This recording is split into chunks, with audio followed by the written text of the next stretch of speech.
Welcome back जी। कराची के इलाके मंगोपीर के निजी बैंक से डाकू दिन दिहाड़े 50-60 लाख रुपए लूटकर फरार हो गए। मुलजिमान का अभी तक कोई सुराग नहीं लगाया जा सका। पुलिस के मुताबिक वारदात में 4 से 5 डाकू शामिल हैं। 3 मुसल्लह मुलजिमान बैंक में दाखिल हुए।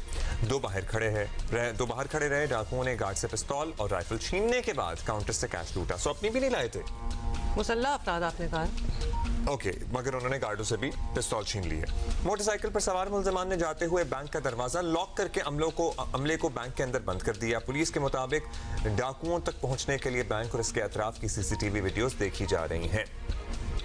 बात करते हैं इस पे, because I really need to find out कि क्या हुआ क्या था। इधर दानियाल सैयद हैं हमारे साथ ही ज्वाइन कर रहे हैं। अच्छा दानियाल बताएं, हम क्यूरियस हैं कि क्या हो रहा है। ऑब्वियसली बिकॉज भी रहे हैं तो बैंकों की सिक्योरिटी तो मसाली मानी जाती है वैसे तो, फिर भी ऐसी डकैती होना, और वो भी यूं के डाकू जो थे वो अपेरेंटली असला लाए थे नहीं लाए थे, क्योंकि उन्होंने फिर वो गार्ड वगैरह से भी ले लिया था। अब तक क्या पता चल सका है, क्या हुआ?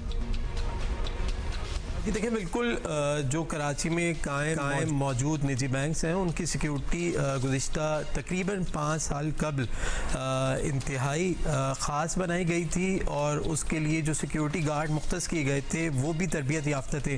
लेकिन वक्त गुजरने के साथ साथ और जैसे ही बैंक रॉबरीज़ की वारदातों में कमी आई, उसके बाद हमने देखा कि कराची में मौजूद निजी बैंक्स के बाहर जो सिक्योरिटी अमला है वो तरबियत याफ्ता नहीं। और यही सूरत हाल पीर के पीराबाद थाने के हदूद में मंगोपीर रोड पर वाक़ निजी बैंक में जो वारदात हुई उसमें देखने में आती है कि 5 मुलजिमान एक सफ़ेद रंग की गाड़ी के अंदर आते हैं।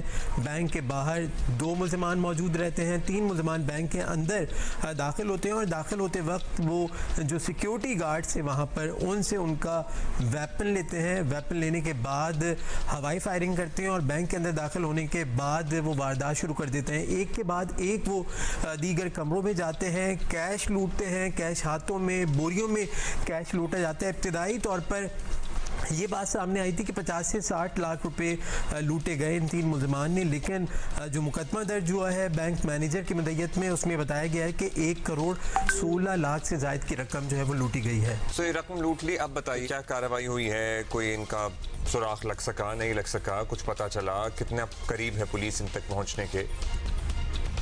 SSP SIU समीउल्लाह सुमरो के मुताबिक जो बज़ाहिर CCTV फुटेज में मुलजमान नज़र आए, जो वहाँ पर ऐनी शाहिदीन थे, उनके बयानात कलमबंद किए कि उसमें ये बात सामने आई है कि इस वारदात में मुलव्विस जो ग्रोह है वो लोकल ग्रोह है, वो इलाके में से ही ऑपरेट होकर वो वहाँ पर पहुँचे। उनको बाकायदा तौर पर उन्होंने रैकी की, अंदर से उनको मालूमात मिली कि 1 करोड़ से ज़ायद की रकम जो है वो बैंक ट्रांसफ़र करने वाला है, जिसके बाइस मुलजमान वहाँ पर पहुँचे। बिना असले के गाड़ी में आए, 2 बाहर रहे, 3 मुलजमान अंदर दाखिल हुए।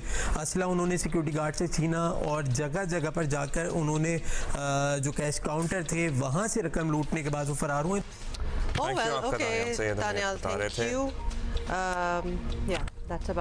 तशवीश की बात है, मतलब वो आए भी किसी असलहे के साथ नहीं थे। वो आए, उन्होंने बैंकों के गार्ड से ही असलहा लिया और उसी के बल पे लूट के चलेगा पूरा बैंक।